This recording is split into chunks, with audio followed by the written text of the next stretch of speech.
Jamie Hearn, right? Yeah. Lawrence Bennett fighting Jamie Hearn next. What's your thoughts on that fight? Well, he's had a lot of things to say about the fight, but end of the day, he's my mandatory. I'm going to go your call March 13th. I'm going to defend my title, and looking forward to it. He's had a lot to say, so normally, you know me, I'm quite shy, so I'm going to let him talk. He needs to sell the fight. I'm the champion, so I'm going to go there, do the business, and we're going to see on the night what all this talking's about.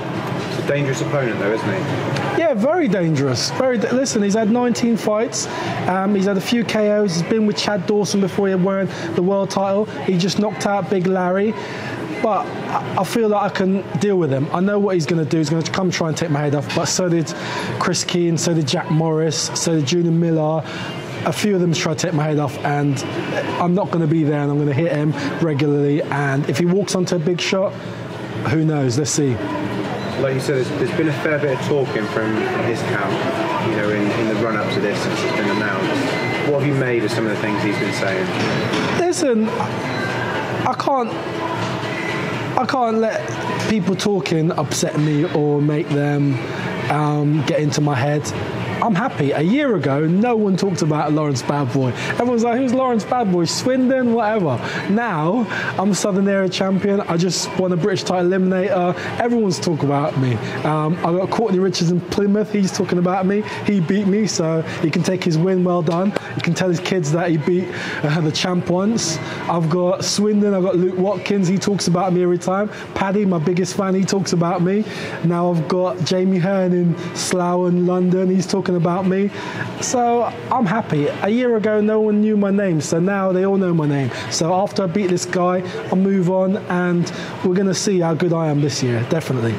Why are you so confident you're going to beat him? What have you got that's going to, Listen, I'm an awkward customer. I've got a brilliant jab. I've got movement. I'm working on my left hand, bringing it up, and my movement and speed kills. And a lot of people saying about my power. He's got a lot to say about, I've not knocked anyone out and that, and people might say, he's not done that. But I've been in with punchers, and they've not rushed me. They've not been able to just bomb rush me, bam, bam, bam. You got to wonder that. I watched the video about Chris Keane. I rocked him. I hit him, boom. But I stayed composed. Same with Jack Morris. I hit him. I rocked him. But I didn't jump on and go all like mental. But that'll come. I've only had 8 fights in total. That's my amateur and my pro. So once I start putting things together, people are going to find out. He's going to see if I can hit hard. A lot of these people underestimate me. Everyone said, Chris Keane was going to knock me out in a round. Everyone said, ABA champion, knocked someone out in every single round, dropped Shane McPhilbin, Lawrence Bennett. Who's Lawrence Bennett? He's going to get knocked out in round 1. I didn't. I'm still here. I'm still pretty. You've obviously not had any stoppages, but you don't sound like you're concerned about that. Listen, this is boxing. It's not called stoppages. It's not called knockouts. It's called boxing. When I hit people, they know I hit them. I'm not stepping on the gas and going boom, going for knockouts. People, of course I want to knock out. I want to knock someone out and go boom. But I know when I hit people, they know. I'm a big lump. When I hit people, they know I've hit them. So the stoppages will come. I'm not going to try for knockouts. I'm going to try to knock him out. But when it comes, it comes. It's beautiful. But first and foremost, I'm a boxer and I need to win. Everyone says about knockouts and whatever, but winning, that's what counts. It's winning and winning comfortably, not getting hurt. I'm still not marked up. I don't get hit a lot, and longevity. People that get into wars and blood scars, whatever like that, their careers don't last very long. Look at the Ingle.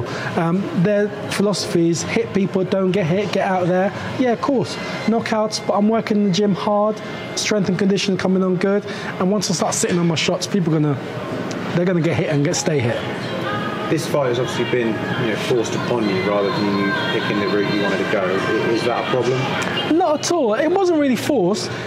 Jamie Hearn's got a lot to say about what happened. Let's get this right. He offered, it come to when I was managed by Keith Mayo, he offered me to defend my title in London for peanuts. I said, no way would I go to London, defend my southern area against a dangerous opponent for peanuts. I'm the Southern Area champion. I'm going to go to his backyard with my belt for no money. What do I get out of it? This is a business. This is for my kids. This is for my livelihood. If I'm going to get punched in the face, put my title on the line, I need something to reward me. And I said, no, thank you. It so happened that I changed management. He offered the fight again. I said to him, well, you've already offered me that with my old management. Why would I take it now? I said, no. I said, come back to the table with a suitable sum. He didn't come back with a suitable sum. Then we said, okay, we'll put it to purse bids. Put it out there. We bid a figure. He bid a figure. It so happened that he won it with a better figure than we bid. But it was more money than he's ever offered me. So we said, okay, business sense, it makes sense. After I defend it, I'll move on, but I'm getting paid what I deserve as a champion, going to his backyard, and when I beat him in his backyard, he'll have to pay me, and I walk out there with my belt as well. That makes sense. To me, anyway. I don't know what the public thinks, but that's how I look at it. No concerns about going to his backyard? Listen, you'll call Bethnal Green his backyard in a way, but that's how I'm a boxing. If I go, I want to be in those stages. I want to fight in those big arenas. I see it on TV for the prize fighters, and I say, that's where I need to be. Those are the places that real boxing fans, people up and down the country, they know you'll call Bethnal Green. They say, I want to box there. Well, I'm going to box there. I'm going to defend my Southern Area title. When I started boxing, I just wanted to fight for a Southern Area. Now I'm going back to the home of boxing, defending. I'm the champion. You're cool. He's going to have to wait for me in the ring. You mentioned another Swindon cruiserweight earlier on, Luke Watkins. Let's clear up what happened there. Listen. Luke and Paddy love to talk and say, Lawrence Bennett this, Lawrence Bennett that. They have never offered me anything in writing. Never. There's been never an offer. It sounds good in the paper. We offer this X amount of money. He's never offered me any money. I've never seen a contract. Send me the contract, and then maybe down the line, we'll get it on. But don't talk about it in the paper. They're using my name to legitimise what they're doing. Fair play. I think Luke's all right. He's doing his thing, I'm doing my thing. But at the moment, there's not a comparison. In the rankings, I'm higher than him. I've had more fights than him. I've fought better guys than him. He's got another Lithuanian bum coming over. Listen, look at my record. There's no guys. Is there no one in the UK that he can fight?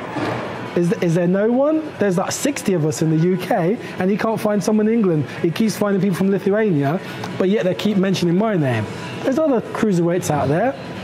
When they get in themselves in position, then we'll get it on. Until then, there's no point. I've got a tougher fight. Jamie Hearn is a tougher fight than Luke Watkins. I tell you that for a fact.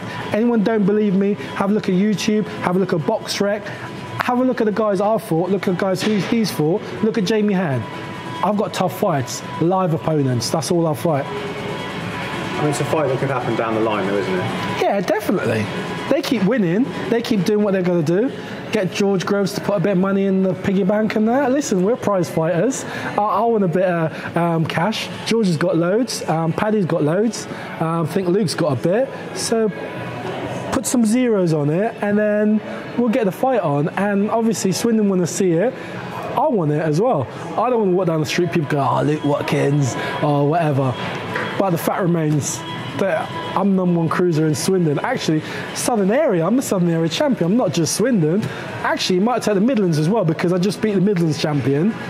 So, shall I take the Midlands and the Southern Area? So that's quite a big thing, not just Swindon. It's just a case in your eyes, really, that it's a fight that doesn't make sense for you right now. Pretty much. I've got nothing against Luke Watkins. I've got nothing against Paddy Fitzpatrick. Although Paddy said, when I first started boxing, he said I wasn't good enough, I was too old, and I wasn't going to do anything. But now he's offering me cash. But cheers, Paddy. He pushed me. He said I wasn't good enough, so now I have to prove him wrong. But it doesn't make any sense to me. Not at all. Like, I know people in Swindon want to see it, but it's only in Swindon. I want to be Britain. I want to be the British champion. That's where I'm going, not just Swindon. It's lovely to be King of Swindon, but it's not where it lies. the M4 corridor. It's Britain. That's where I'm looking at, bigger picture. I mean, maybe you could both fight for the British title one day, and that would be amazing. Wouldn't it? Oh, wow, that would be amazing. I'd love that. That'd be an easier fight than Oval Mackenzie, because he's a big puncher. I'll have Luke instead of Oval. That's fine, yeah. That'd be brilliant. If we could get that on, like, for a British title, there's something on the line, and it's a massive fight. He sells loads of tickets, I sell a few tickets, and then we'll get it on, and they put the money up, and we'll get it on, and it'd be a good fight, because it's a 50-50 fight. I think he's a good kid. He's got a nice jab, not as fast as my jab, but hey, and he's had a few knockouts, Lithuanian road sweepers, but it's fine, and that's about it, really. But we'll get it on for a British title. Moving away from Luke, Swindon boxing generally is buzzing at the moment. You must be pleased to see that. Oh God, yeah, lovely. Like, there's so many guys up and coming. There's like Ryan Martin, Danny Barge, and obviously Jamie Cox. Like, he's the one that led the way from the beginning. He's got Calvin, he's on his way back, and that. He's got Tarek, he's doing his thing. Got Luke, Garvey. They're all doing their thing, and it's brilliant because there's a buzz around town. Like, people are boxing, and it's great to be a part of it, and it's my name to be involved in it, and to even be like involved in that circle. When I first started, I just wanted to get a win or something like that. That's all I wanted. I wanted to be like Jamie Cox's, the Calvin being on a poster and that. So I'm happy to be a part of it.